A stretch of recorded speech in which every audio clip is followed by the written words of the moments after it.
Going live. Give us a countdown. Oh, you motherfucker. Way to go, Scott. Welcome to the Savage Worlds GM podcast. I'm your host, Jared Savage Daddy Gutting. And this episode is brought to you by our loyal Patreons.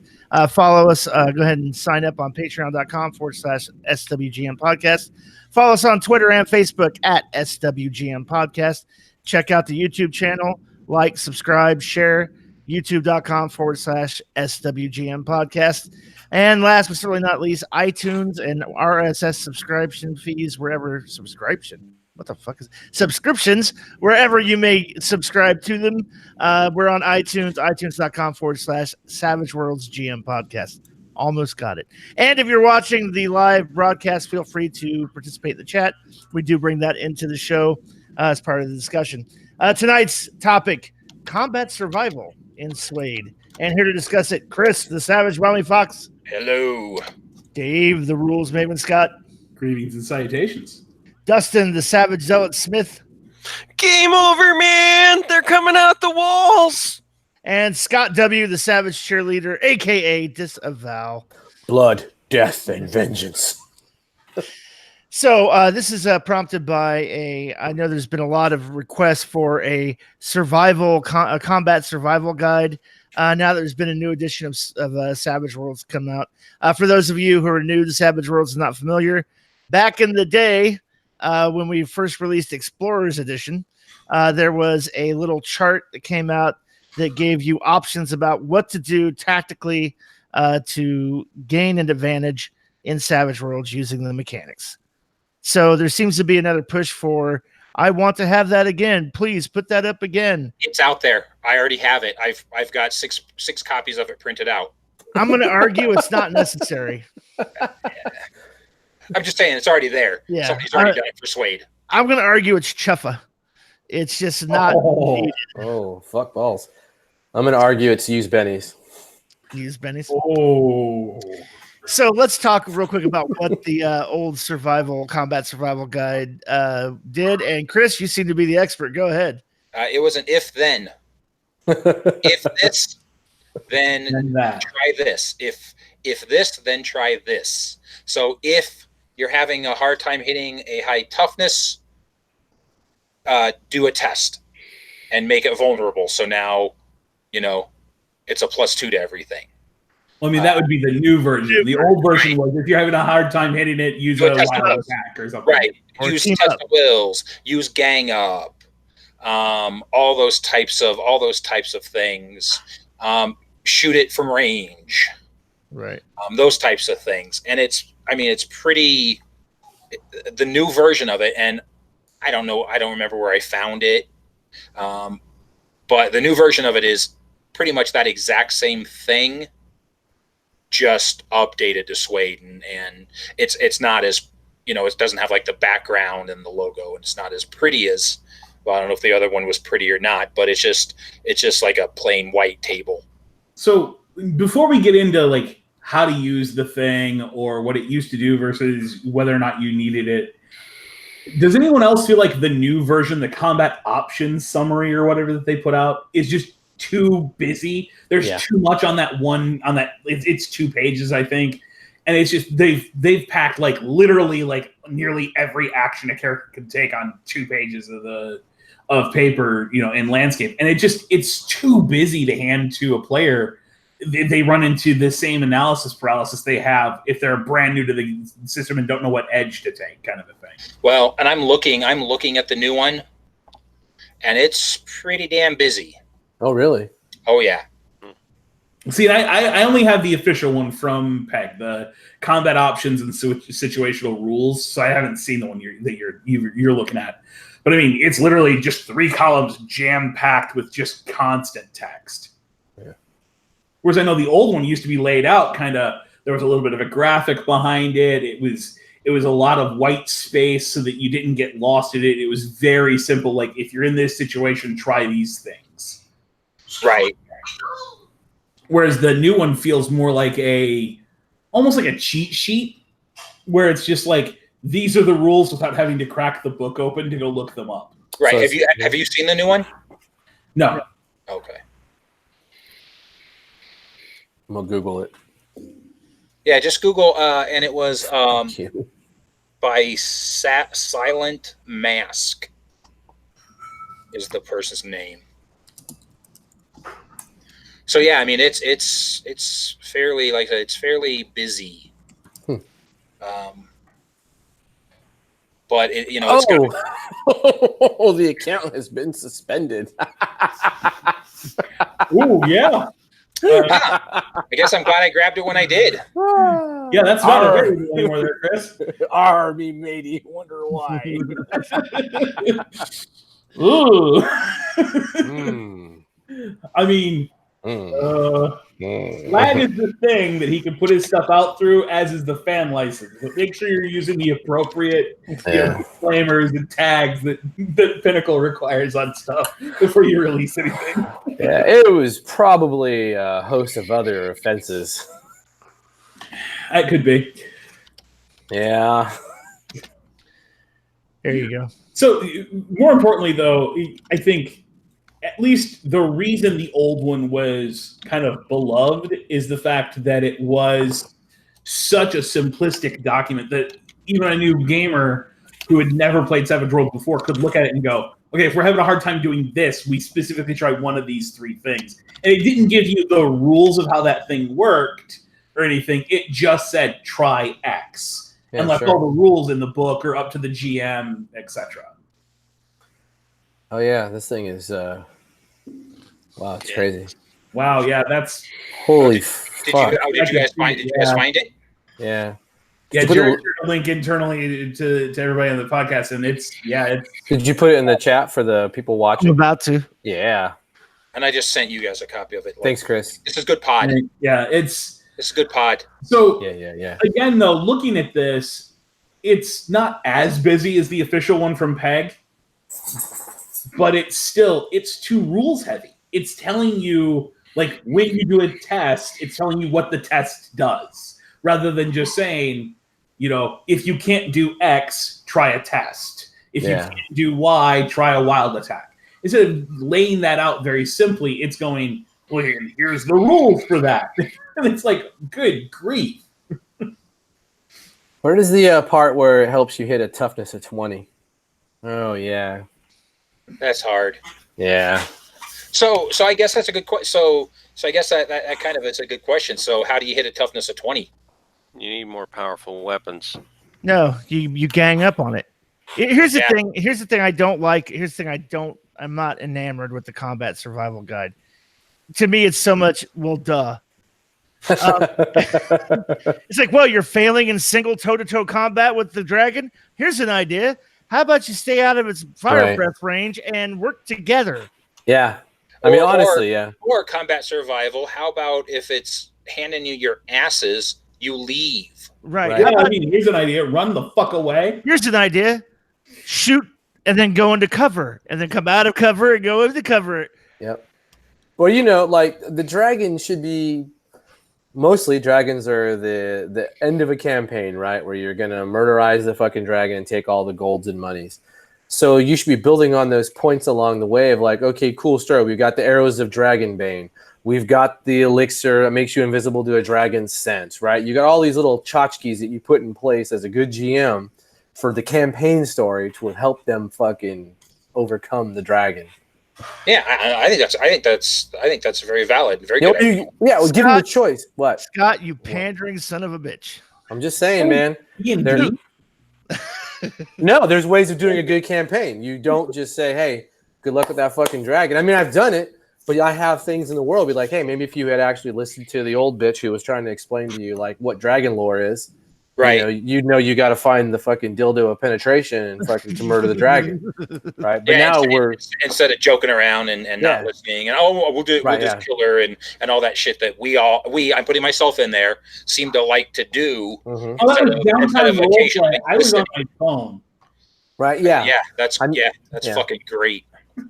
All I'm sitting here thinking of is that scene in Goblin Slayer where they think it's going to be a good time killing these things. Yes, right? That is a really good fucking show to actually teach players what RPG shouldn't be about. Yeah. Teach them what's what? Yeah. It's like, oh, this little meaningless creature that you can just kill with a simple kick. Yeah, they're nothing. Right. So you have about 20 of them ambush you. Right. So back to Jared's point, gang up, right? Right. Yeah. Swarm the shit out of things, and the players can do it. How many times do you guys see players use Never. like willingly? Right. I've never seen them willingly Mm-mm. gang up. It's usually accidental because I'll be like, hey, Right. by the way, you dipshits are ganging up on this Or target. right, I'll take I it one use better. that more as a GM than Yeah. players ever do, and but I will tell you, as a GM, I also forget. How So dare you. I'll have my players actually call out that they get a gang up bonus, Oh. or that they offer a gang up bonus to a friend. So, like, if player A runs up to the creature and player B was already standing next to it, before player A rolls, if I haven't said anything, and if player A hasn't said anything, player B will say, hey, don't they get a gang up bonus since I'm right here threatening the thing? Nice. That's good.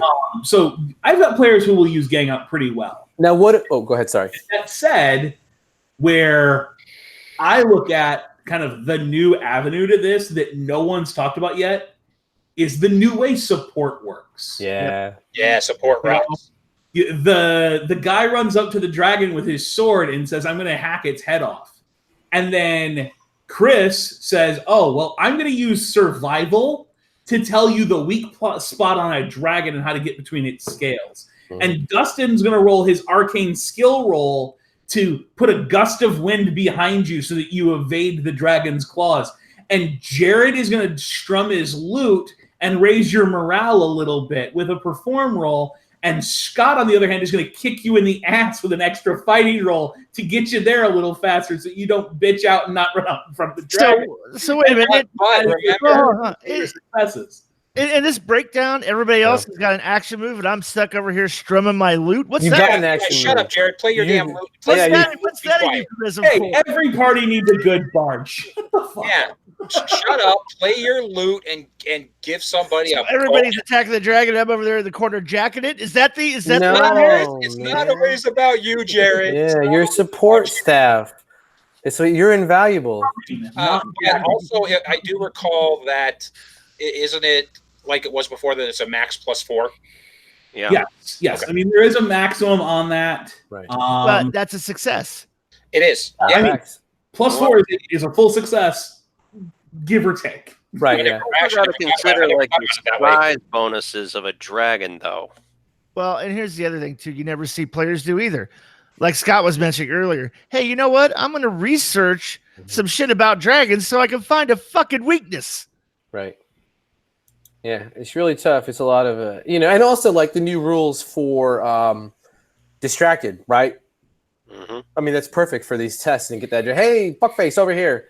Yeah. And then Yeah, if bam, you can there you distract go. it and make it Yeah. vulnerable, which I've Yeah. had players do already. Nice. That's really that's good play. That's good teamwork, and it's fucking cool. Yeah. Yeah, confusion is actually a good power now because it reduces their resistance to you and it increases your attack on them. Right. So it's actually doable now. Yeah, I mean, and if you just take all the different teamwork options and start layering them together, like you could test in one turn and then following turn do the support roll so that you're actually helping twice to the same combat action that's coming up. You have to grade this based on how much do you need to pour effort into a single action. Is this something where the whole team needs to help once? Is this something where the whole team needs to work in concert a few times together? Is this something where you say, hey, I want to do a called shot against this specific unarmored location that's a missing scale on the left breast under the wing when he rears back, and the GM gives you, a -8 to hit it because of how specific you're trying to be with that called shot. You can absolutely, as a player, just say, this is what I want to do, and lay out a massive, paragraph long called shot, and the GM just goes, okay, give me your roll at -12. And then everyone else can jump in at that point with the support rolls and with the other powers and things like that they can do to help. And John Bott did bring up, the whole multi-action thing, kind of what you were saying there too. But in one round, you can do multi-action, so you can hit this thing more than one time. Yeah. You know. And then Dave Martell throws in the idea that, vulnerable comes in handy because it allows you to take advantage of the assassin's edge with the way they've changed that. Now, I'm not 100% sure on the wording of the assassin's edge. I haven't read the assassin's edge version. But, I mean, if that works, great. Again, stack in whatever you can do. If it's tests, if it's, powers, if it's edges, if it's support, whatever it takes, there's a lot of options there. Yeah. Don't let a big number scare you. And also, there's a lot of ways to defeat a dragon, one of which might be lead the freaking thing off of a cliff. Walk it to its doom into a pit of lava. Walk it under a death trap that you set up as a dramatic task previously. There's a dozen different ways you could handle that don't require any actual combat. Right. Well, Yeah. here's the other thing too. How many in all your guys' years of gameplay with Savage Worlds, ever heard a player character go, "I'm going to defend"? Oh God, no. I have actually, Yeah. yeah. Pretty rare. Or I'm going full defense? I would say it's rare. I've had some players that they'll do it on a pretty regular basis, but that's usually when they're facing creatures that are infectious, they're facing Faminites or vampires, and they don't want to get turned. That's when they'll do it. Yeah, I mean, it gives you a +4 to parry. I mean, that's huge. That's huge in this game. If you're going to be involved in a melee, like my first round, I'm just defending. Right. Gee, I can't imagine there's a setting where getting bit would be a really bad thing.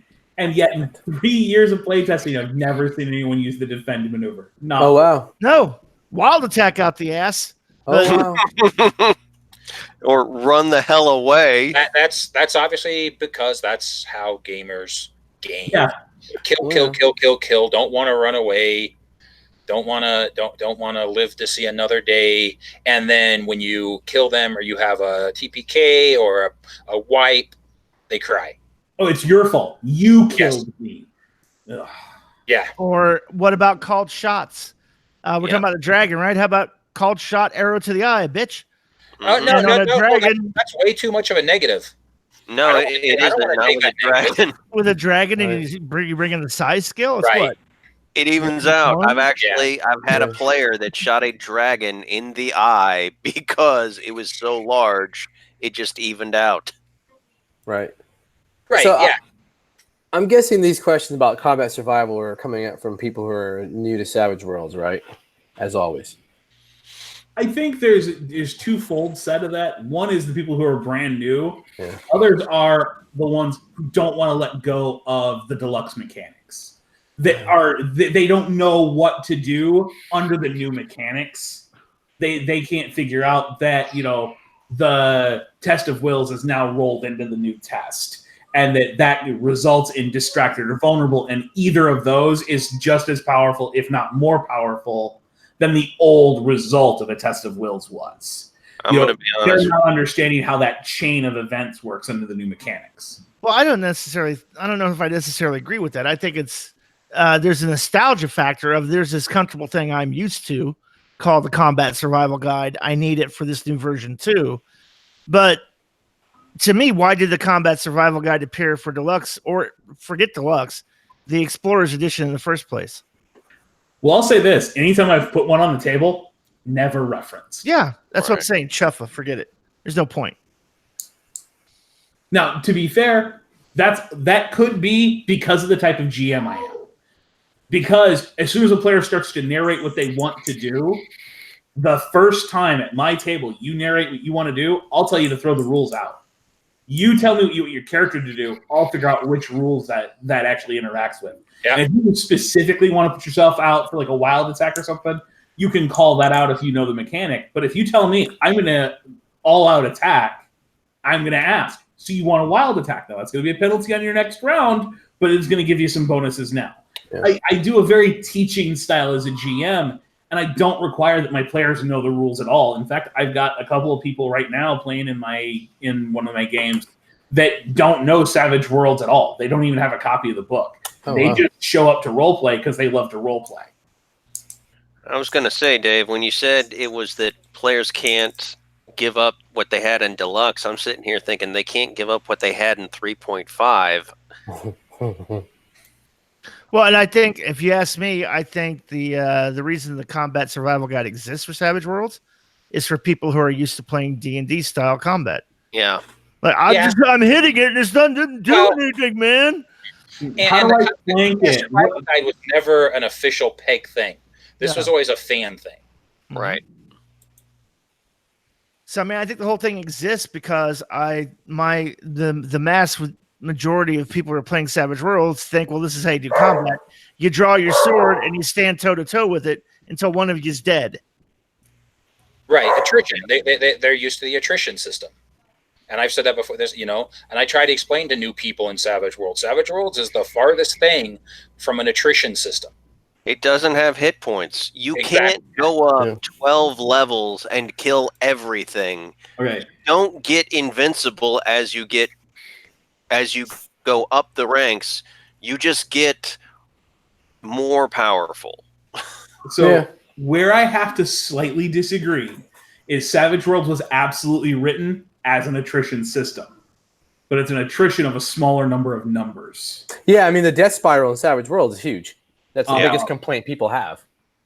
So you not only have the whole shake and lock that people complained about until that was resolved, and the death spiral, and that's all been whittled away at over the years. But I mean, even if you just look at things like the quick encounter mechanic, the very example of why the quick encounter mechanic existed was because Shane needed an encounter to whittle down the bennies and the wounds and the fatigue of the characters before he put them into the main encounter. So the man who wrote the system runs Savage Worlds as an attrition system through the course of the session.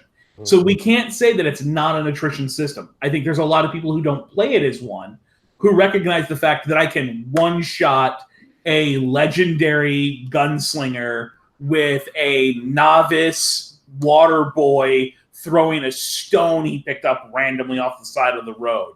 Yeah. We all recognize that because of the way dice work in Savage Worlds, anything can happen every time you pick up dice. And I guess maybe my thing is when I say attrition, like Scott said, maybe my thought is hit point system.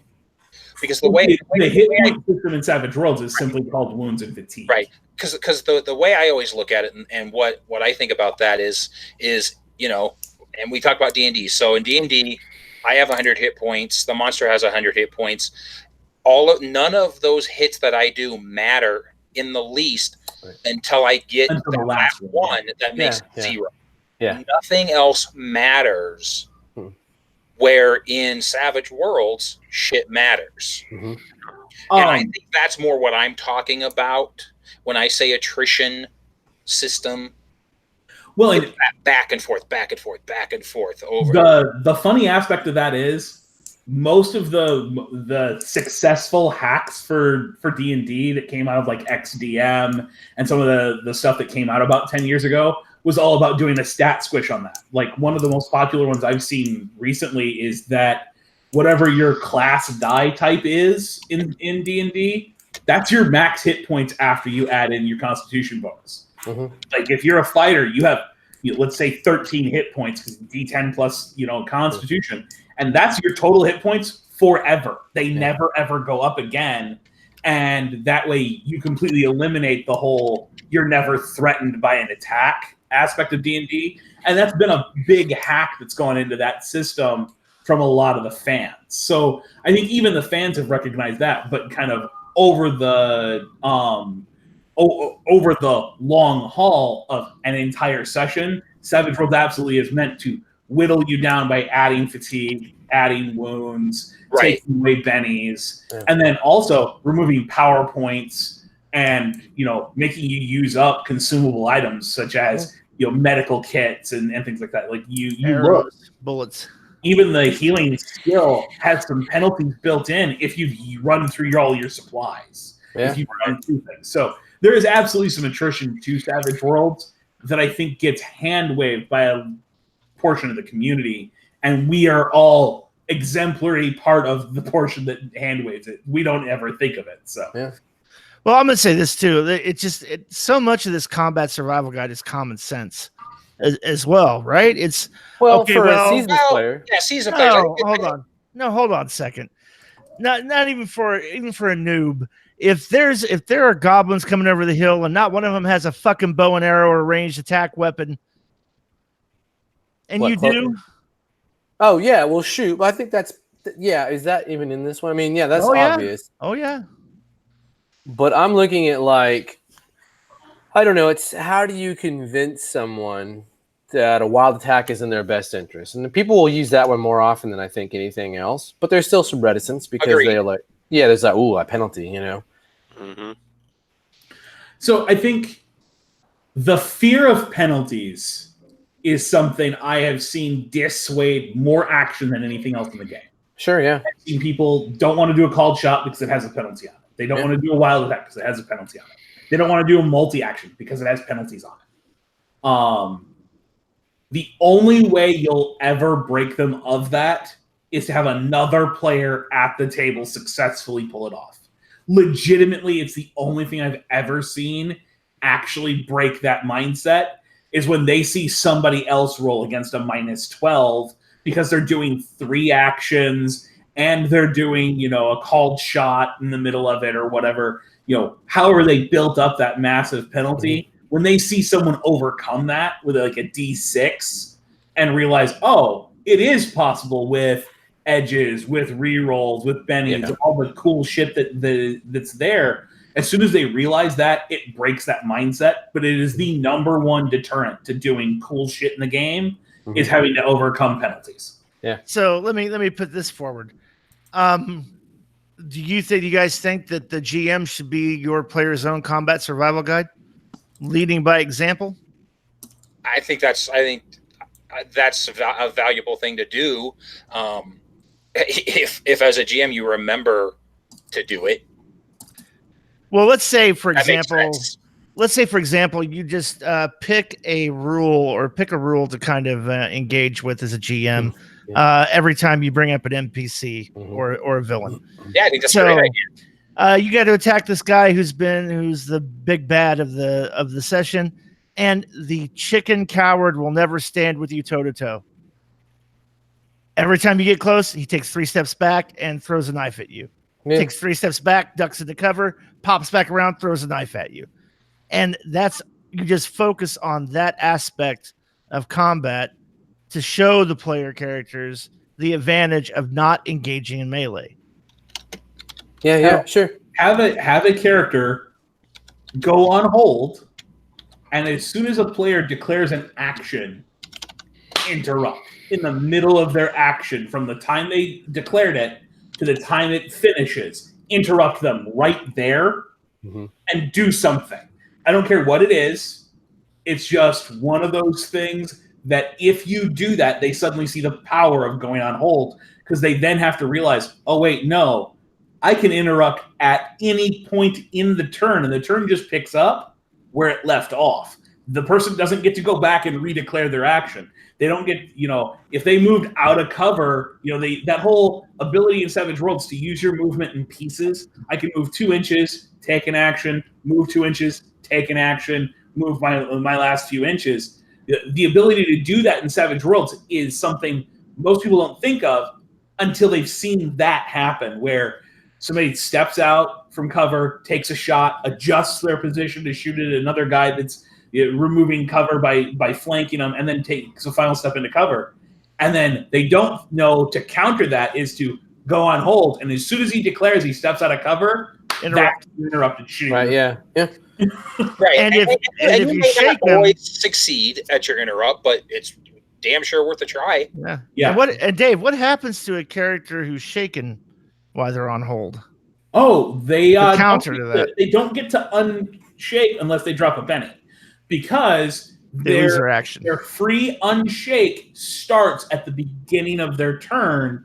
It doesn't start when it picks back up after the interrupt. So the player can absolutely drop a penny to continue their declared action that they had declared previously. But yeah, no, shaken is a lot bigger a thing when you start dealing with interrupts. You can absolutely have somebody go on hold and continually run tests. It has to be different types because you can't use the same test repeatedly without the gym is encouraged to give a larger and larger penalty to your test as you continue to do, hey, your shoe's untied. Hey, your shoe's still untied. Hey, your other shoe's untied. Hey, your mom's shoes are untied. Yeah, sooner or later, they stop believing you. Shut up about my goddamn shoes. Shoes? Shut up about my mom. Do the Mr. T public service announcement. Hey, we don't need to bring everybody's mothers into this.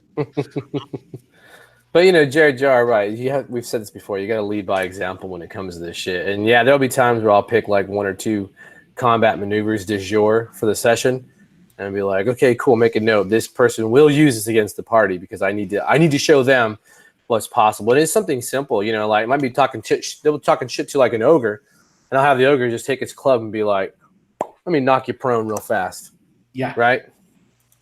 Oh, yeah. I mean, knocked prone is another great one that, if you're having a hard time in combat, knock them prone, test them, and, then have, a friend or two stand over top of them. And all of a sudden, all those penalties for that called shot are gone. Yeah. Just pound on them. Or better yet, two of the player characters or 2 of your NPCs, whatever it happens to be, gang up, grapple somebody while the third one stands there and beats the living shit out of them. Right, yeah. It's and not also, even roll for an attack. It's just roll your damage. Yeah, and you use this advantage too, like the whole prone thing. If you're being shot at and you got a person who's just going to stand there and, become a fucking pincushion, cool, pull them prone, right? Yep. Disarm them. Disarm somebody. Yeah. They're beating you with a baseball bat. Disarm them. Yep. Yeah, take it away from them and start beating them with it. It's a called shot. Here's one of my favorite. Ground. Just disarming them and making them consume an action with an agility check to even pick it back up is enough that you maybe stopped the entire combat by knocking the weapon out of their hand.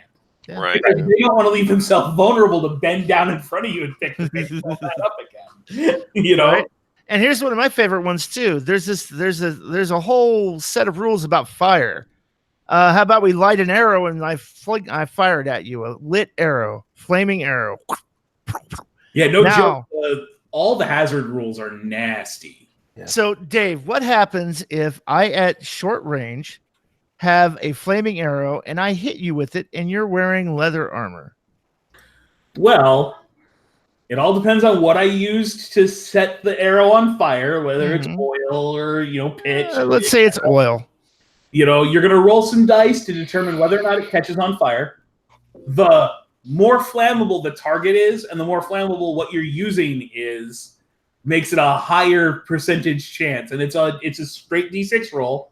And, if you're trying to set skin on fire with a flaming arrow, it's probably going to be a 6. But if you're trying to set the cotton tunic on fire with an oil-soaked rag wrapped around the arrow, we're probably talking closer to a 4, 5, and 6. Right. And that damage is no joke. So I get my 2d6 for hitting you with the arrow, and then possibly fire damage, Once right? you're on fire, every round at the start of your round, you burn. You roll to see whether or not you take additional damage from it, and then you just straight roll it. And I believe the typical damage for your clothes being on fire is 2d10. For those of you who are wondering how to do this, that would be lingering damage in the power section if you need to know what to apply to bolt. Yeah, while you're bullshitting. Yeah. Well, I mean, that's only for bolt. If you actually want to do it just straight fire, just go to the hazard section. It talks everything you need to know about setting someone on fire. It does. I'm just saying we have some people out there that are like, why can't I do this and why can't I do that? And every time I read those moments, I'm like, you already can do that. Yeah. Like there's another way to do it that's somewhere else. Like I just said, like if you have bolt and you apply the lingering damage modifier, it's like you're just shooting a fireball. Yeah. And with the fire damage, right, it's not that it just does 1d6 damage. round after round, like in D&D, the shit intensifies. You are going to burn more and more and more. Yeah, Right. it can do 2d10. It can get up yeah. to 2d12. It's pretty nasty, and You gotta roll around a lot. it can spread. Yeah. If I shoot Scott with a flaming arrow and fuck I'm standing next to Dustin, I actually, on that dice roll to see whether or not it intensifies or spreads, have a chance of setting Dustin on fire. Mm-hmm. You know, this is not fun stuff. No. And I will say that Savage Worlds has always impressed me because it's probably the only game system that gets poison right. Yep. Because it'll just straight fuck you up. Yeah, I mean, it's a TPK in some games. Yeah, I mean, you are just fucked. Yeah, poison is no joke. No. All of the, I mean, smoke inhalation. You really want to shorten an encounter with anybody? Mhm. Set a fire outside the dragon's cave and just stand there with your cape wafting the smoke into the front of the cave and see how long it takes to smoke that motherfucker out. He's a fire dragon. Better yet, start a bar fight and burn the curtains. Oh yeah, right. Yeah, I mean, a lot of fantasy, man, but I've had situations where a room was radioactive and I was ended up killing superheroes. Oh shit! Wow. Yeah. Damn. Radiation is a monster. Oh yeah, and that's the thing. Like when you hear people say, "Well, I can't challenge my players because they're playing," the sci-fi or superpowers companion, you're not using all the rules. Yeah, fact. I don't care how good your superpowers are. Most of the people in the room are not immune to fire and to smoke and radiation and drowning or cold. Not just that. Unstable platform. Right. Yeah. Yeah, use that. I've started using that a lot more. Here's one that people don't do all the time. So here's the bonus too. So I want you guys to hear about this, right? So I do a disarm as my first of 3 actions in Swayed. If I'm successful, now that is an unarmed offender. Which means he's easier to hit and easier to damage. Right. It all just kind of stacks and has a longevity of play, right? But again, you gotta imaginate that you're not playing a Japanese RPG, and my wizard leaps forward and throws his firebolt, and then I come back, and now the warrior leaps forward and swings his axe, and then the ranger leaps forward and shoots his bow. All while screaming at one another. Yeah. Yeah, and then even something as simple. Even something as simple as poke him in the eyes, do a Three Stooges eye poke. And it's not meant for damage. It's an agility, opposed agility. Yeah. That temporarily blinds the guy and makes him vulnerable. Yeah, there's all kinds of ways. I mean, but Dustin was saying, genre shouldn't even matter for this shit. Not at all.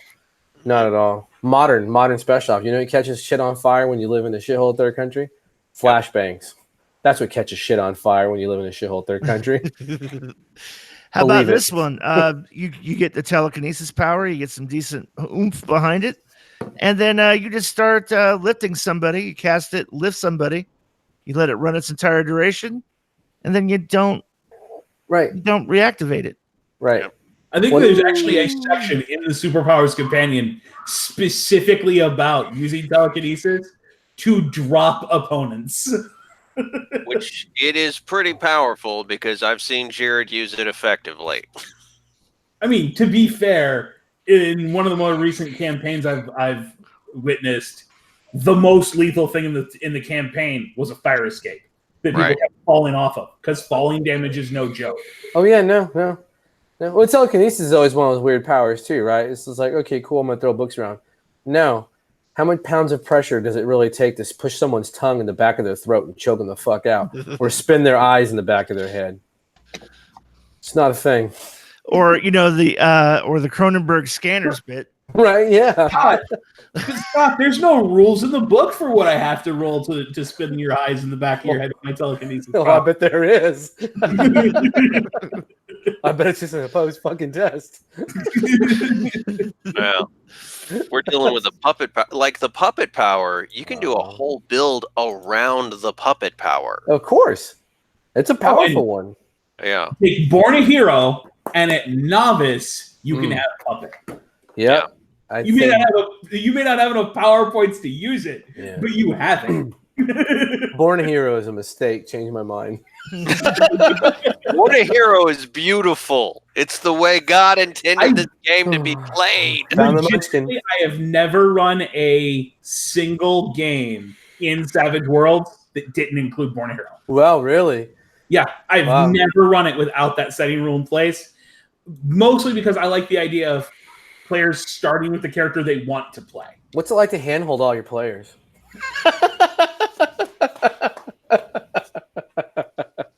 No, I get it. It is true though. Yeah, you give them a chance to really say like, okay, here's what I want to do, and that one like puppet power may require me to like do something cool and think outside the box in order to do the power one fucking time. Oh yeah, Right. I mean, it's legitimately going to be like all your power points, and you're going to have a low skill die because you have to spend all your points to get puppet. Yeah, I do. It can be fun. Yeah, well, something as simple as obscure, which is now what, darkness or shadow, dark?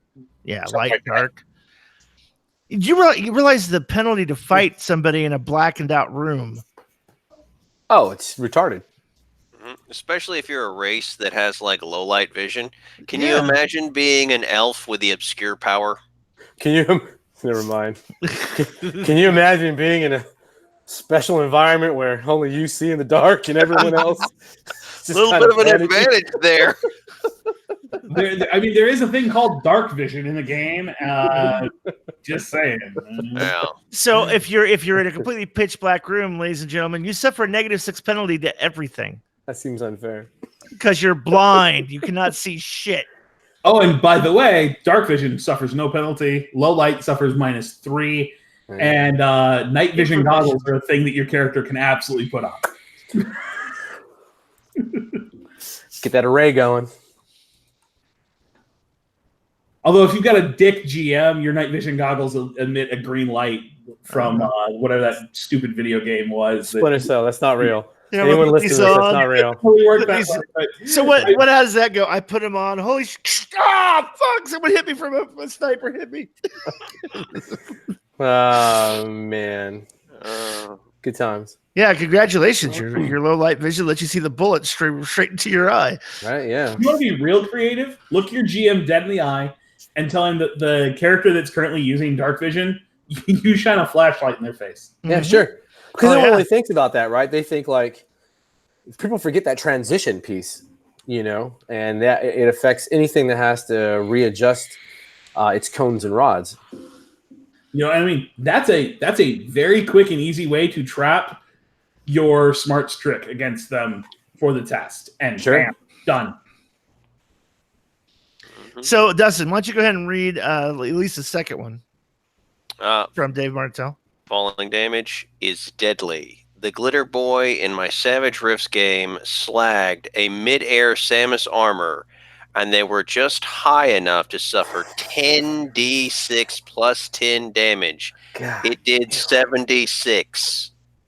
Yeah, something similar happened with the guy that fell 20 stories off of a building. I mean, you hit terminal velocity, and it's not pretty. I feel like at that point, the crash is an AoE. Well, in this rifts, just the armor will splinter out and shatter and do mega damage in all directions. I spilled my soda, and it did 3d6 damage in a medium burst template. It was made from heavy damaging water. Right. Dave also makes. Here's what I want to bring up. Since I mentioned it, is as a GM, that's also a dangerous spot to find yourself in, because now when the player makes the soak roll, how do you explain they survived 76 points of fall damage? I've got one for you, and this is a true story. So if you ever have to argue this, there was a tech sergeant in the Air Force who fell 36,000 feet from an airplane with no parachute, and he walked away with a broken leg because shit happens. How did he survive that? Because shit happens sometimes. Shit happens. Ragdoll and just the human body does weird stuff. Look up avionics fucking disasters and accidents and shit, and you'll see all sorts of weird shit that happens with parachutists and paragliders and shit. And if you don't necessarily need your game to be ultra realistic, They fell in a hay bale. They fell on top of somebody else. Yeah. They fell in a garbage dumpster. Pick something. All the trees they fell through slowed down their descent. Yeah, they only got stabbed like a million and went off of each canopy all the way down the building. Yeah. I don't care. They may not have suffered any wounds from the fall damage, but they got bumps and bruises. Yep. I'll say this, that if you were to hit water going at terminal velocity, it's like hitting concrete. Of course. However, if something hits the water before you and breaks the surface tension, your chances of surviving are exponentially better. Yeah, sure. And I say, if that guy behind me can fall off a building and bounce off of awnings and not have any injuries, then anyone can do it. Well, and I will land on that guy. He's a wild card. Yeah, he's a wild card. Jackie. We're all extras. That's right. Go, Jackie. I think Dave Martell brings up a good point too. They made wild attack even riskier in Suede, as it now makes you vulnerable instead of reducing your parry by 2. Yeah, you're truly fucked. Yeah, so everybody's a +2 until the end of your next turn. Well, and to stop and think about that is, it used to be it just reduced your parry. Now it's a +2 against you, no matter what they're doing. So the follow-up test that comes in from somebody else that wants to make you distracted on top of being vulnerable is at a +2. The push prone is going to be at a +2. Each one of these steps gains the benefit of the step that came before, which is why, again, if you work as a team, you don't even have to do the Chuck Norris maneuver, or I guess what the internet would now classify as the Keanu Reeves maneuver of push prone, taunt, wild attack. You don't have to do that by yourself. You can have everyone else in your group do a step of that. And then you can have the last 2 people do a support role as you wild attack stomp them in the head. It's like luchadors. One person gets behind, the other one does the plancha. Everybody else just cheers to raise the mojo. So we've mentioned it before on this podcast, and I'm gonna repeat it. As a something dastardly you can do to your player characters that enforces the wisdom behind playing smart. So let's say they've rolled into a town and they've pissed somebody off by rooting their businesses, robbing somebody. They pushed around the person, the weakling they shouldn't have, because they thought they were all badasses. And what is that short hobbit gonna do? Screw that guy. So somebody hires a guild of wizards to kind of hang out in an alleyway.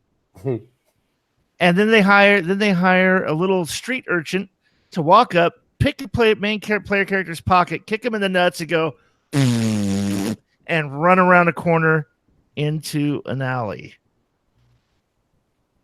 The sheer fact that the player characters do not declare that they draw their weapons as they're running and chasing after the little tyke, and they run into a blind alley.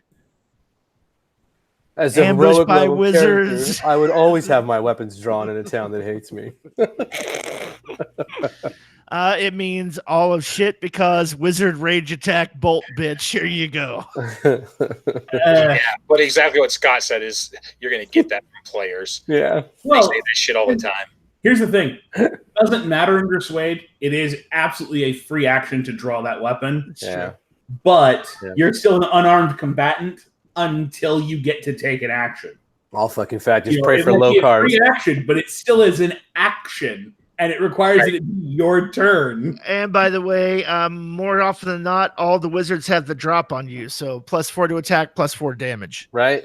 Yeah, and you're at best you're on hold for the round and have to interrupt because you didn't make your notice roll as you rounded the corner to even get dealt into this turn. Yeah. It can be bad. What about the specialty fighter that has quick and improved level head and just looks a lot smaller but beats the crap out of you in front of everybody? Well, so let's reverse this for a minute, since we did call the episode Combat Survival. What do I do as a player when I round the corner into the ambush and it's sprung? I immediately run out of that alley. Yeah, you don't try to murder hope your way through it. That's rule 1, right? because you realize you've been set up. But I would. So me, I guess it depends on what character you're playing. But this is when the that card you just drew me, not Chief. That ain't it. Take that, Benny. I'm gonna need a face card.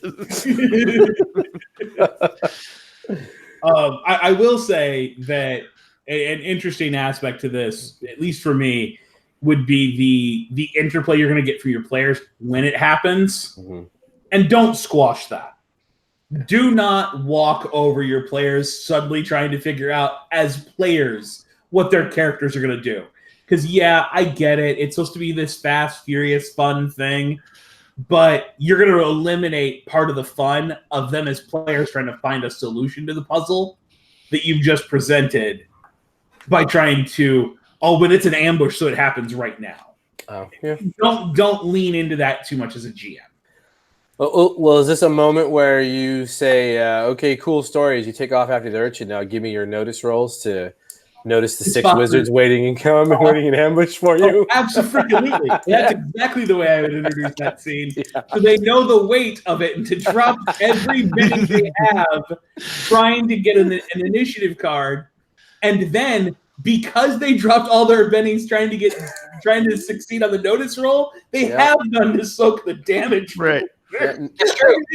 It's all in good fun, guys. Yeah, they got no hit points left. The fact of it is, the fear of the thing is worse than the thing. Absolutely. That's really where the teaching moment comes in. It's not in killing your players in that alley, right? But having them freak out the moment before they get there.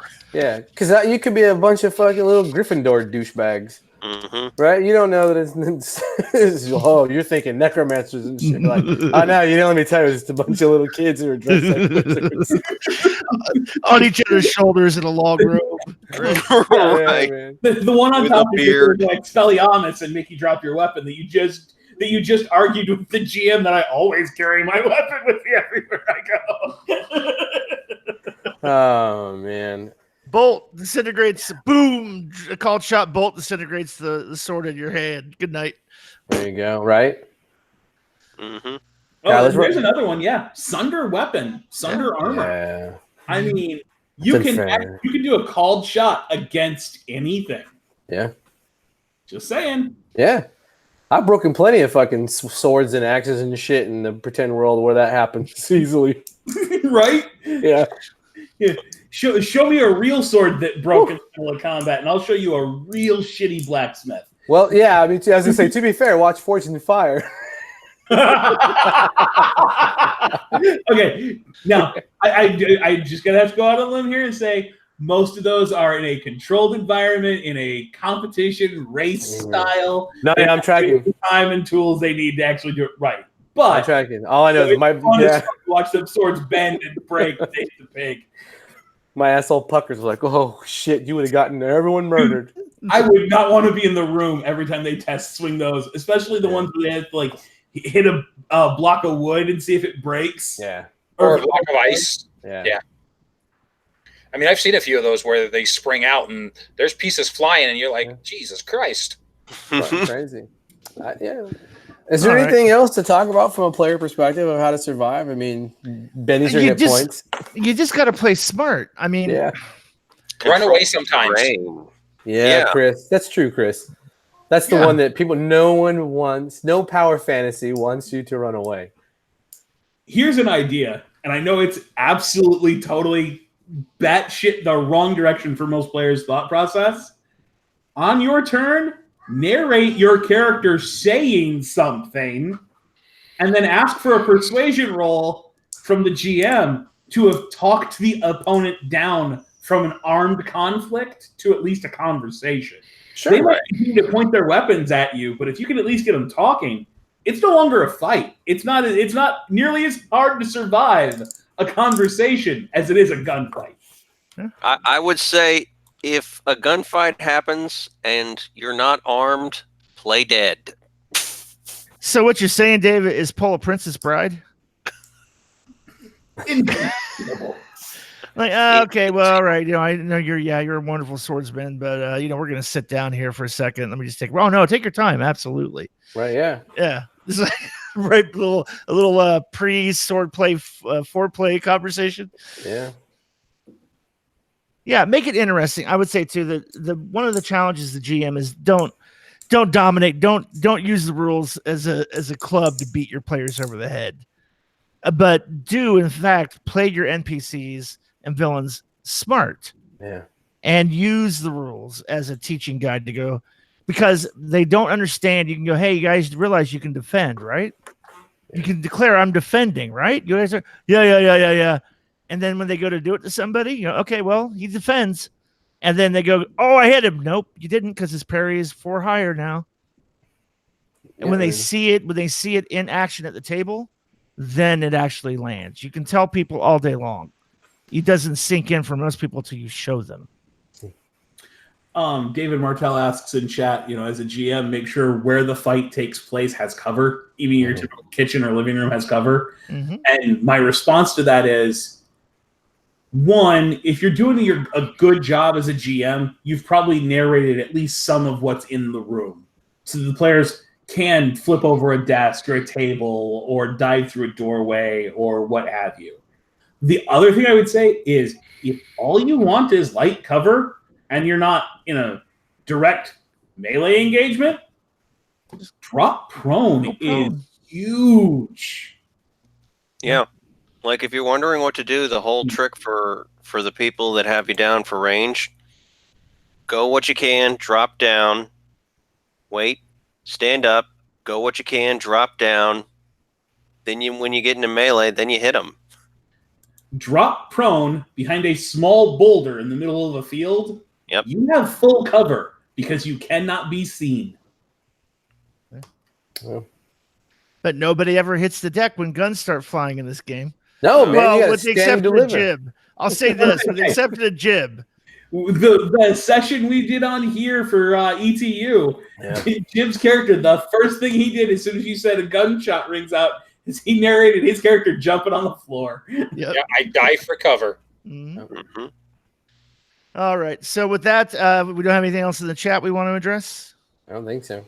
All right. Well, with that, then we'll close this out. Until next time, this is Jared Savage Daddy Gunning for Scott, Dustin, Dave, and Chris saying keep rolling and stay savage.